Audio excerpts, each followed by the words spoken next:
Welcome back, everyone, to just another day in the life of a military wife. And we're going to kind of change gears a little bit from what we have been discussing and discuss or talk about today separations. It's something that happens a lot with the military, and particularly I've known several people in the last year or two that have had to deal with separations, but just themselves. They didn't have kids, and so coming up with a game plan. And I think sometimes when we focus on separations, we focus on how we're going to help the kids adjust, which is important, and I will talk about in another episode. But today I want to talk about how we help ourselves, like how we as the adults in the situation dealing with the separation, how we handle it, and how we keep our marriages strong. So, with that said, I am your host, Sam Wolf, and this is Life of a Military Wife.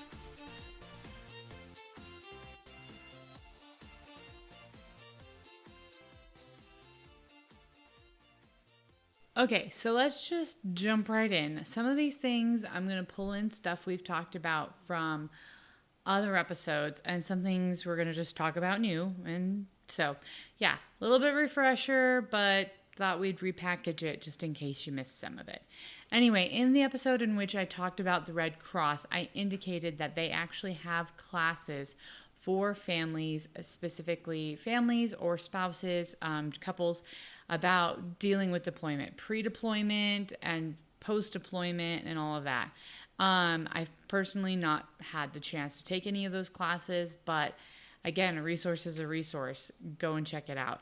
Another thing I personally recommend, because we're talking about, okay, let's talk about how to prepare. Communication is going to be huge, and it's important to talk about how you're going to keep your communication going before they leave. Make sure you've got all the documents you need. Like, for example, if they're going to be gone for a long period of time, you've got the power of attorneys and all that. Just always have a power of attorney. Please just have the power of attorney, because Murphy's Law of Separations, everything goes wrong. I can't even, oh my gosh, the car troubles we've had, having to sell a house by myself, like just everything happens when they leave. That's just how life is.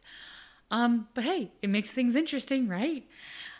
But make sure you have a way to communicate, because there's going to be decisions you're going to have to make. And make sure you have all the documentation you need ahead of time to take care of anything you may have to take care of yourself. Part of the reason why communication is huge is because you need to be able to stay connected to keep that relationship going. So having a a form of technology that you can use to stay connected is good. Honestly, my hat goes off to all those military families, specifically my great aunt, who had to keep a family going with with her husband, my great uncle, being gone all the time, and on like communication back in those days was just not that good. Or I've seen the letters actually from my husband's grandparents during World War II, and just to think that was snail mail was all they had, or maybe a call occasionally. We have so much technology to help us stay connected. It's amazing. So right now I want to talk about some forms of technology we've used or friends have used that they recommended. I mean, there's always the email, which is so much faster than snail mail. Send packages, that's great. I liked putting together the care packages, I think more than my husband really cared about getting them sometimes. But my husband is a very proactive person, and he found, and I will try to link this in the description, a ton of organizations will send books and care packages and all sorts of stuff to soldiers who sign up for those things. And he did. He got more care packages than I think anyone else during his hardship tour. So much so that he was constantly sharing them with other soldiers who didn't get mail. But in day-to-day or more frequent forms of direct communication, Facebook Messenger has been fairly reliable for us. Um, Internationally, we have tried several different phone companies so that my husband would still be able to call or text occasionally. And the one that we have really seen the most benefits from was Google Fi. They tend to have really good prices, pretty good coverage, and he was able to keep his American phone number. So he's not had to change his phone number a whole lot, which was really nice, actually. Um, Other companies will allow you to do that. They tend to be more expensive, and sometimes their networks are a little more spotty. So just research wherever your spouse is going. If they're staying stateside or nearby and it's a short term thing for like a month, you're probably not going to have to change cell phone services. But at the same time, if it's going to be a hardship tour, a deployment, something that's a little bit longer, you may want to look into that. FaceTime and Zoom are Skype. Skype has kind of gotten down the wayside, but we used to use Skype a lot years ago. Um, Zoom is something that has become really commonplace thanks to life lately. But Duo is a Google's version of like video calling. And that one, again, it depends on internet connection and stuff, but sometimes internet connection is going to be more reliable depending on where they are than their cell phone connection. So having some apps that they can use and get an internet service through may allow you to make phone calls or message each other without having to pay international fees or change phone numbers or whatever. Again, research these, figure out what works best for you and your husband or spouse or the person. I mean, if you're the parent and it's your child getting deployed, same thing. My husband has tried getting all of his family on Duo because it just makes his life easier. So find out what your service member is using, whether you're the parent, sibling, spouse, and work with them and make sure you've got that figured out. We've also occasionally used Discord just because it's a really my husband's a gamer. He's got me kind of I game a little bit, okay? Confession, I game sometimes. I wouldn't classify myself as a real gamer because 90% of the time real gamers start talking and I still get confused. But I at least know what Discord is now. And so Discord is a very useful option also. But Marco Polo is another one that we found that can be beneficial. The thing I like about Marco Polo, and this kind of goes into my next thought, is with Marco Polo, you can record a little video of yourself and send it to them directly, just them, so no one else is seeing it. And so it's like a video call, but it's like a messaged video. And then they can respond with the video whenever they have time. So if you happen to be in drastically different time zones, this can be super beneficial in allowing you to not kind of interrupt each other's sleep or schedules or whatever. You can get to it when you've got time. And that way you don't forget things, because this is what I am notorious for. They'll be gone, my husband will be gone or whatever, and I will think of something or something will happen and I'll be like, oh, I want to tell him about it. And then when we finally do get on a video call or are messaging each other, I can't remember what I wanted to tell him. And so taking notes about what's going on in your day, keeping a journal so that when he calls, or having like a planner or something that you make notes in, or even just in your phone, so that when they finally do get to talk to you, you remember what you wanted to talk to them about, because you may not always have a lot of time to talk. And anyway, and then that's the other thing. Once they get there and you figure out what's the best form of communication based on their location and their availability to a cellular network or internet, establish a regular time to communicate. If it's Marco Polo and you just kind of talk whenever you have time, still establish a time to actually talk directly on a regular basis. Even if you just shoot the breeze or talk about bills or whatever. But make sure you don't spend your whole time talking shop. Talk shop. There's gonna be things you're gonna need to discuss that are important. But talking about each other's lives is going to be important. Talking about things you have in common. They may not always be able to talk to you about what they're doing, but if you have a common interest or favorite movie or book or something, my husband particularly likes anime. And I can take it or leave it. I absolutely love Japanese poetry and music. So we both love the Japanese culture, but different aspects of it. My husband really likes the pop culture, and I like more of the history and all that. So we discuss that. We discuss a lot of anime. Mostly I listen to plots of games. But that's what he's interested in. So I sacrifice and I listen to what he's interested in. He tells me all about the games he's playing. And in turn, he lets me tell him about all the books I'm reading and things like that. So we have slightly different interests and tastes in media, but that's okay because then we can tell each other about it. And he is really good about listening and being excited for what I'm excited about, and I try to be excited about what he's excited about. And even if it's not something we'd typically be interested in. So yeah, those are the communication. And honestly, I spent a lot of time on communication, but I think it's super, super important.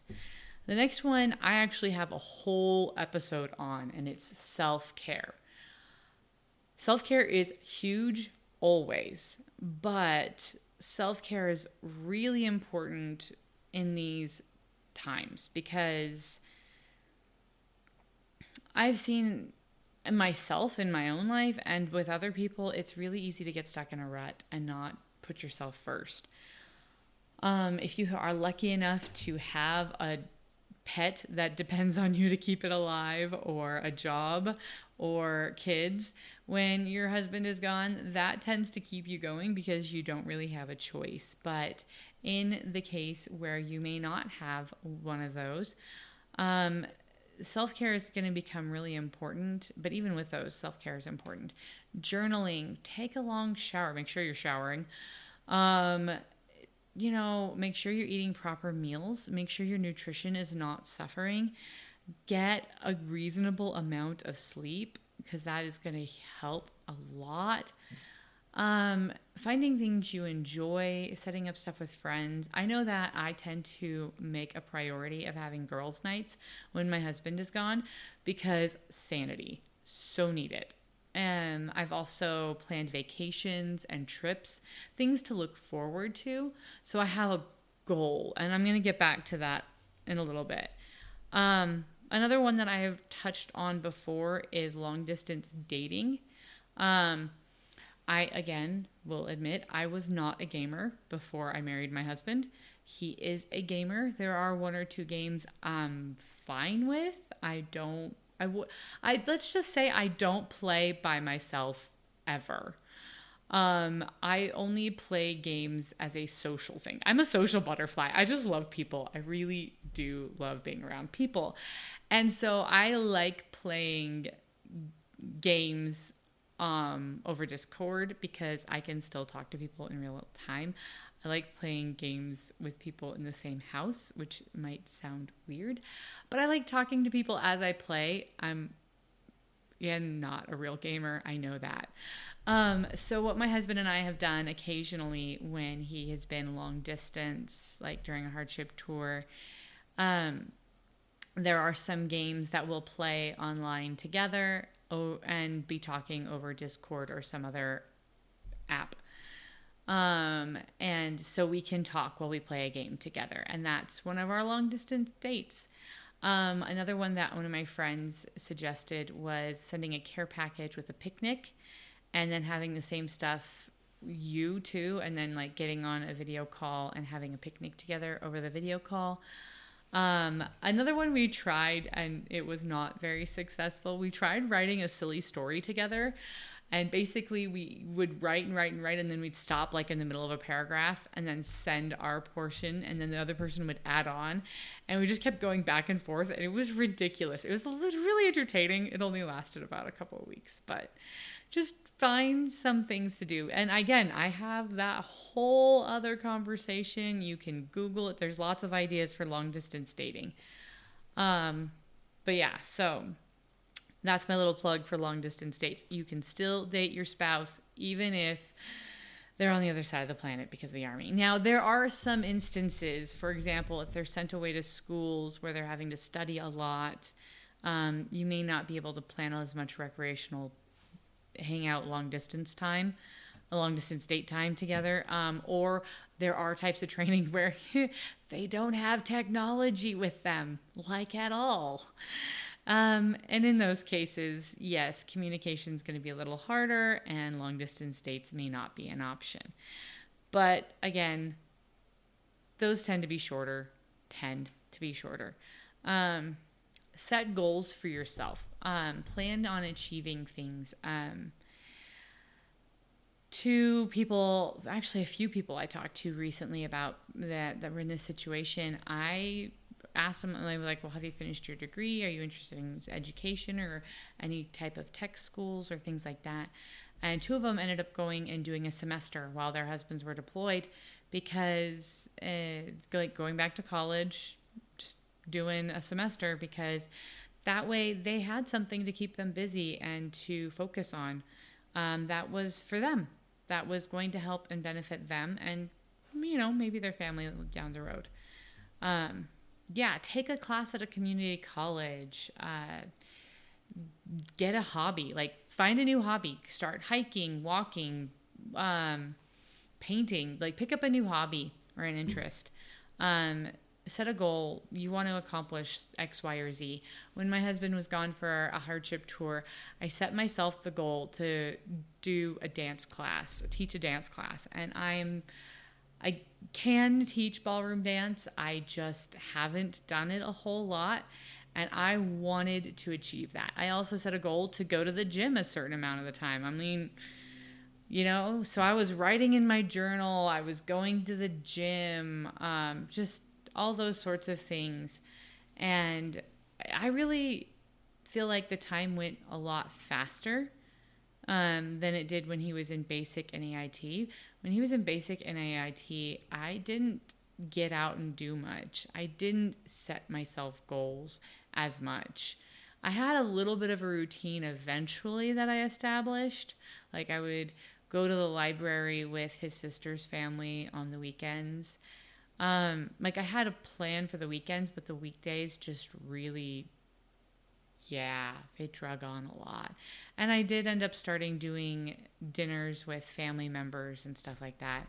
But it took most of him being gone to finally come up with some sort of a routine. From that, I learned the importance of having a plan, or at least having a general idea before they leave. Something to look forward to, something in general. And then the last thing that I want to talk about is setting a schedule. So having goals or routine or a plan in general is important, but then taking that down into more specific stuff. And for me, I know that the goal of getting more sleep had to be realized in the fact that, I will put the kids to bed at X time and I will go to bed at Y. And holding myself to that, even though there were times that I didn't want to. But I just didn't function as well if I wasn't getting a good night's sleep. And having something that was on me, like Fur Baby, who is currently being nuts. And I've already had to re-record this section twice because of her. It's one of those things where it's just helpful because getting into a rhythm, getting into an expectation, and then understanding that when your spouse gets back, they're going to throw that rhythm completely off. I just guarantee it, because you're not setting this new schedule or this new routine or plan, and it's not going to last more than them being gone. It's just not. Know that as soon as they get back, you're going to have to find a new routine and a new schedule, because you're going to have to work them back into it and integrate them back in. And that was something my husband and I kind of struggled with at first, was the integrating him back into the routine, because I got so used to doing it all by myself that I was kind of almost resentful for him jumping in and parenting. I was used to being the final say on things. I was used to being able to plan what I wanted to plan and do what I wanted to do, and not have to worry about whether or not he was going to be home. Because for a short while, we only had one vehicle. So whenever he was gone, I all of a sudden could go where I needed to, do what I want. I didn't have to worry about when is he coming home? Is he going to be late or anything like that? And so being a one vehicle family was really hard adjusting to him coming back, because all of a sudden everything was dependent on the Army or military or Navy or Air Force schedule.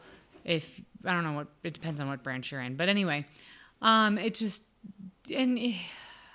never consistent. This is never going to be a 9 to 5. It just isn't. And so I never knew if he was coming home for lunch, if he was not coming home for lunch, if he was this or that. And he could promise and intend to while he wanted to. It was not always in his control. So when they come back, it's just as important to have time set up because you've had to try to develop these independent lives, although interconnected but independent in many ways. When they come back, reintegrating is huge. Plan date nights. Plan times together. The first 2 days are kind of a honeymoon period all over again, and you tend to, things tend to go pretty well. It's 2 weeks after they get back, you should have a date pre-planned.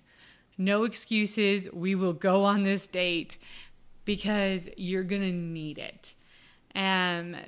Because you're going to need to be able to talk things through, because that honeymoon grace period is going to be over and reality is going to hit, and you're going to be working on reintegration, and communication is huge. And setting up times to regularly talk things through, scheduling them kind of back into your life. It sounds terrible, but it's a reality. You have to kind of schedule them back in. So my husband and I have gone to a couple of marriage retreats that the chaplains hold. And one of them talked about actually putting it in your planner, putting it in your phone, a reminder every day, or at least every couple of days, to sit down at a certain time and talk things through.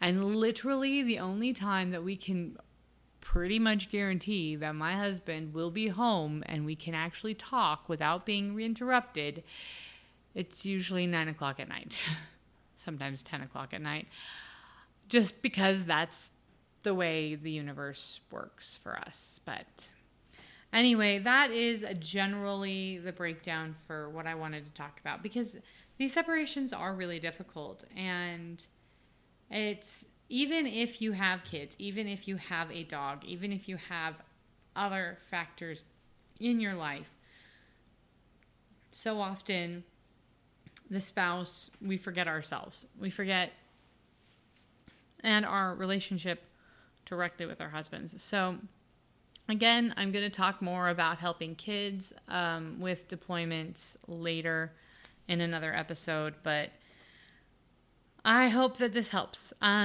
There's a lot of people I know who are going through this right now, or dealing with it. But if you have that freedom, I had one military spouse I knew early on, and they didn't have kids, they didn't have a dog, they didn't have anything like that to kind of keep her in place.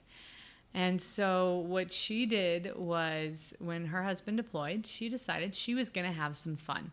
He was having an adventure, so she was going to have an adventure. She before he left, they packed up the house, put it in storage, and she just caravanned around and visited places and went and did things she'd always wanted to do and see things she always wanted to see and visit people she never gets to visit. And I will admit that is one sense of freedom you get when your spouse is gone, is all of a sudden you don't have to get Uncle Sam's permission to go on vacation. So you can just go on vacation. If you've got a job, then yeah, that would be kind of a hindrance. You still got to get your boss's permission. But if you don't, all of a sudden the door is open for you to be able to do a lot of things. And so instead of thinking it as a drudgery, something you've got to endure or survive, I challenge you to look for a way to make it an adventure, to get something off your bucket list. And I hope you take it. Again, it's not easy. These separations are not easy, but when you have a plan, when you have a support system, when you've got resources, it makes it a lot easier. And experience really does help. You kind of learn. I am already meal prepping. I just always meal prep, and I always have freezer meals because it's just helpful. So that all said, I am your host, Sam Wolf, and this is Life of a Military Wife.